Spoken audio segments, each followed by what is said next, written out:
The park was full of life on a sunny afternoon. Birds were singing in the trees, children were laughing and playing, and joggers were moving along the paths, getting their daily exercise. People were enjoying the beautiful weather, and everything seemed peaceful and calm. Among all the people was Dwayne "The Rock" Johnson, sitting on a bench, quietly enjoying his time. He was dressed in a hoodie and sunglasses, trying to stay out of the spotlight. He wasn't looking for attention. He was just there to relax after a long and busy day of work. He had done so much already, and now he just wanted a little peace and quiet. Walking through the park was Officer Kane. He was a big guy, and when he walked, it was clear that he thought of himself as important. His uniform was neat, and his face looked like he always wanted to be in charge.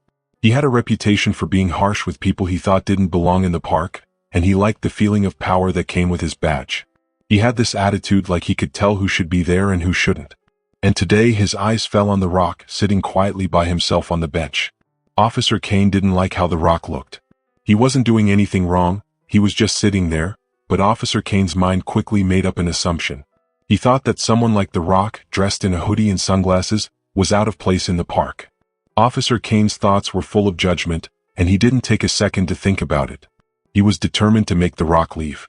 With every step that Officer Kane took, his boots made loud crunching sounds against the gravel path. He walked toward the Rock with a steady pace, like he knew exactly what he was going to do. His eyes were focused, his grip tight on his baton as if he was ready to use it. He got closer and closer to the Rock, and the tension in the air began to grow. There was no greeting or kind words. Officer Kane just stopped in front of the Rock and shouted, "Hey, what are you doing here? You can't just sit around." His voice was sharp and demanding. The Rock was a little shocked at the officer's rudeness. He hadn't done anything wrong. He had been minding his own business, enjoying his rare moment of peace. The Rock looked up at the officer, surprised but also feeling a bit frustrated. He had been enjoying his time alone, and now this officer was causing trouble for no reason. The Rock slowly took off his sunglasses, revealing his eyes. They were sharp, focused, and calm, but there was a certain power in them. He wasn't scared, and he didn't want to fight. He just wanted the officer to leave him alone. "I'm just enjoying the park," the Rock said in a calm and even voice. But Officer Kane wasn't having it. His face twisted into a sneer, and he looked at the Rock with disgust. His lip curled up as if he was disgusted by the sight of him sitting there. He looked down on the Rock, thinking that someone like him shouldn't be in the park at all. "People like you don't belong here," Officer Kane said in a condescending tone. He wasn't trying to have a conversation. He was ordering the Rock to leave. "Get up and leave. This isn't a place for people like you to hang out all day." The Rock's expression didn't change. He wasn't going to let the officer's words get to him. But inside he was confused. What did the officer mean by people like you? The Rock didn't know if it was because of how he looked or something else, but he wasn't going to back down. The Rock tilted his head slightly and raised an eyebrow. He didn't like how the officer was speaking to him. He asked, "People like me? What's that supposed to mean?" His voice was steady, but there was a hint of frustration in his words. He wasn't going to just accept the officer's rude behavior. He wasn't going to let him disrespect him. Officer Kane's patience was running out. He was used to getting what he wanted, and people who didn't listen to him only made him angrier. He gripped his baton even tighter, his knuckles turning white. The anger was building inside him, and his body seemed to tense up as he prepared for what was next. His eyes narrowed, and his voice became even harsher as he snapped, "Don't talk back to me. I'm telling you to leave now." Officer Kane wasn't interested in being polite anymore. He swung his baton at the Rock, hitting him hard on the back with a loud thud. The sound of the strike echoed through the park, and the nearby people gasped in shock. Some of them pulled out their phones to record what was happening. The Rock had been hit, but he didn't fall. He didn't shout or make a scene. Instead, he stood up slowly. The Rock's movements were calm, but his body was powerful. He stood up with a sense of grace and control. Everyone around him could now see just how strong and tall he was. His broad shoulders and muscular build made it clear that he was not someone to mess with. His face, once calm and relaxed, now showed a deep focus. His eyes were sharp and full of determination, like a lion ready to pounce. The energy in his body was controlled, but there was no doubt that he was strong. The officer had made a big mistake, and the Rock wasn't afraid of him. He wasn't going to be bullied. The Rock looked at Officer Kane, who was now standing there with a baton in his hand, his face flushed with anger. The Rock's gaze was cold and serious. He didn't need to say anything. His presence alone made it clear that Officer Kane had made the wrong choice. He had thought he could push the Rock around, but now he was about to find out that he had picked the wrong person to mess with. The officer's face paled slightly as he realized that he had gone too far. The Rock wasn't just any ordinary person. He was a force to be reckoned with. And now, Officer Kane was about to learn a very important lesson. The Rock's words were slow and careful, each one filled with a sense of danger. His voice was deep and growling, almost like a wild animal ready to strike. The words felt heavy, like they carried a warning that everyone could hear. It was clear that he was not someone to be messed with.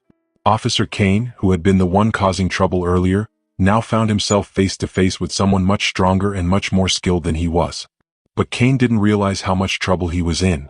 Instead of backing down, he still wore a smirk, clearly underestimating the Rock. He didn't know that the man standing in front of him wasn't just some regular person. With a cocky smile, Kane spoke with a mocking tone.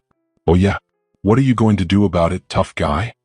His words were filled with pride and arrogance, as if he thought his badge and baton could protect him from anything.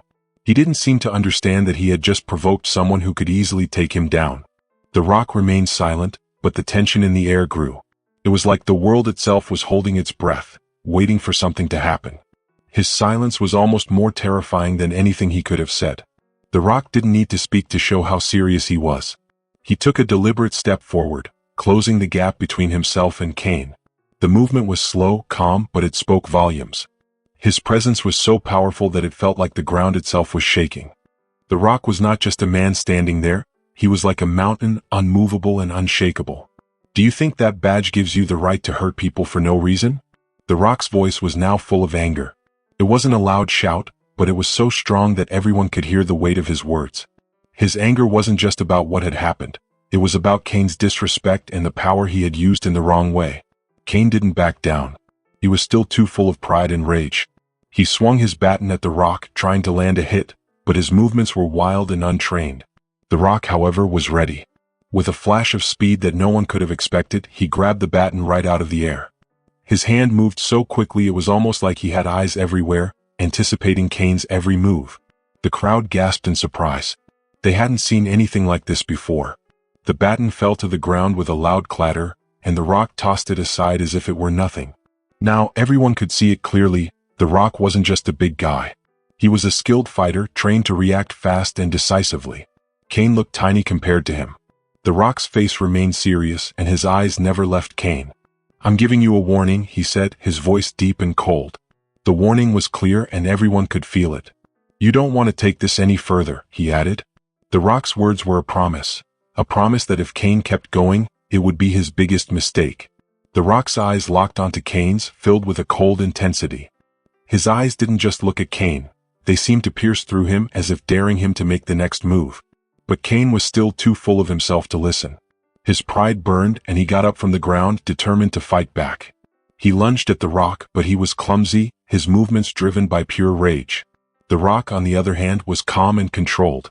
With a swift move, the Rock dodged Kane's attack like it was nothing.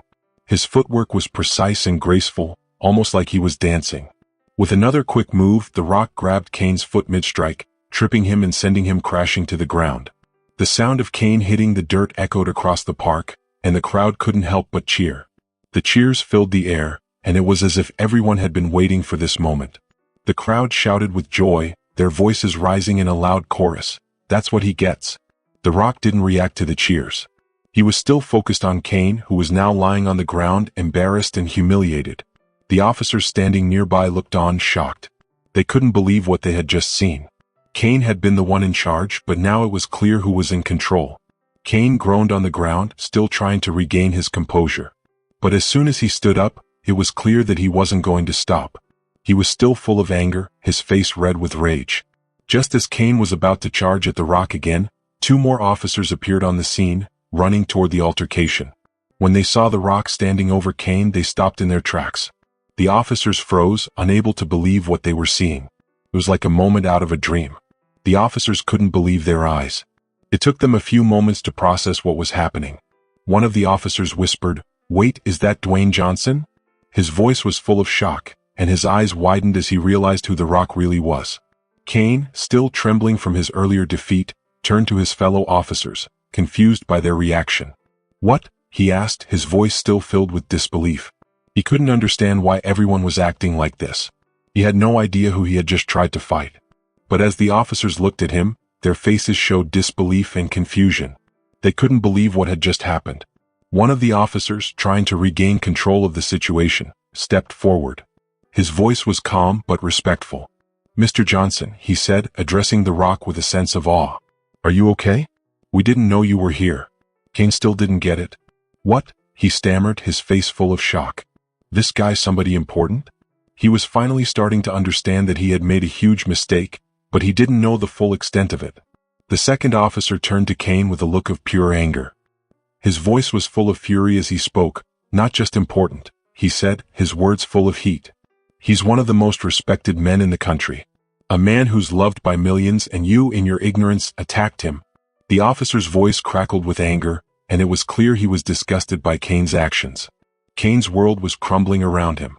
He had no idea who he had just attacked, and now he was facing the consequences of his arrogance. The whole situation had gone from bad to worse for him, and it was only going to get worse. The crowd's cheers grew louder, and Kane had no way of escaping the mess he had made. As he stood by the Rock's side, a loyal friend, in the face of Officer Kane's reckless behavior, Kane's once confident attitude began to break down. His swagger and arrogance fell apart like a house of cards. A wave of panic spread through him as he realized the full extent of his wrong actions. I didn't know," he stammered, his voice trembling. His words were unsure as he tried to make things right, but the boldness that had fueled him only moments before was now gone. His hands fidgeted at his sides, desperately searching for a way out of the situation he had caused. The Rock, calm and unwavering, stepped forward and spoke in a voice as sharp and firm as a blade. "You didn't care to know," he said, his words slicing through the air.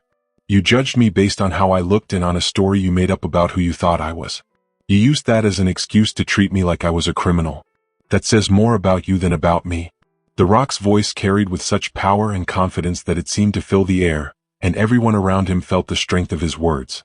Then a senior officer who had been watching the scene unfold stepped forward.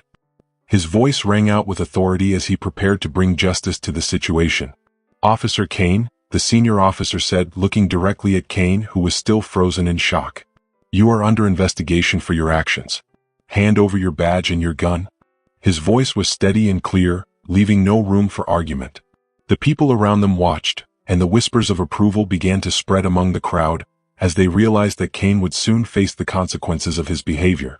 Kane, now desperate, opened his mouth in an attempt to defend himself. His voice was weak, but before he could say anything more, the senior officer silenced him with a wave of his hand. "We have witnesses and video proof," the officer said, his voice rising with anger. "Your actions are unacceptable. They will not be tolerated in this department. Hand over your badge and gun now." Kane's defiance crumbled under the weight of the officer's words. He knew he had no choice but to obey. Slowly, Kane handed over his badge and gun, his face falling in defeat. The crowd, which had been quietly watching the scene, suddenly erupted in cheers, their voices filling the air as they celebrated Kane's downfall. The people felt a sense of justice being served, and they applauded the officer's actions. In the middle of this impromptu celebration, the Rock turned to face the crowd, his face softening with a mixture of humility and gratitude. "Thank you for your support," he said, his voice warm and sincere. "But this isn't about me," he continued, his voice steady and full of conviction. "It's about standing up to unfair treatment and injustice. No one, not even someone famous like me, should be treated badly just because of how they look or where they come from. We all need to stand up for what is right, to demand better, and to hold people who abuse their power accountable." The crowd responded with even louder cheers, their voices rising in support of the Rock's words. They felt a sense of unity and strength, as if the Rock's message had sparked something deep within them. His speech wasn't just a call for justice, it was a call to action, a reminder that everyone has a responsibility to make sure that no one is treated unfairly. As the Rock walked through the crowd, his steps strong and determined, a young boy broke through the crowd and ran up to him. The boy's eyes shone with excitement and admiration, and he clutched a notebook in his small hands. "Can I get your autograph, Mr. Johnson?" the boy asked, his voice trembling with awe. The Rock smiled, his expression softening at the sight of the young boy. He knelt down to meet the boy's gaze, his towering frame now becoming a comforting and approachable presence. "Of course, buddy," he said kindly. "What's your name?" The boy's face lit up as he shared his name, and the Rock took the notebook, signing his name with a smile. The boy's heart raced with joy, knowing that this was a moment he would never forget. The autograph was a special gift, something he would treasure forever. Just as the Rock was finishing signing the notebook, the boy's mother stepped forward, her voice full of gratitude. "Thank you for standing up today," she said, her words full of emotion. "You've made a difference not just for my son but for everyone who saw what you did. Thank you." Her eyes were filled with admiration, and the gratitude she felt was clear in her voice. She had seen something extraordinary happen, and she was thankful for it. The Rock looked at the woman and nodded, understanding the weight of his actions. "It's not just about standing up for yourself," he said, his voice full of meaning. "It's about standing up for everyone. We all deserve justice and dignity, and it's up to all of us to make sure that those things are protected for everyone." His words carried a deep sense of responsibility, and the people around him felt the truth in his message. With those words, the Rock turned to walk away, the golden rays of the setting sun lighting his path. He walked off into the distance, his steps steady and purposeful, knowing that his actions had made a real difference. The crowd watched him go, their hearts filled with hope, knowing that justice had been served and that they too had a role to play in making the world a better place. If you enjoyed this story, share your thoughts in the comments below, and don't forget to subscribe for more stories. I'll see you in the next video.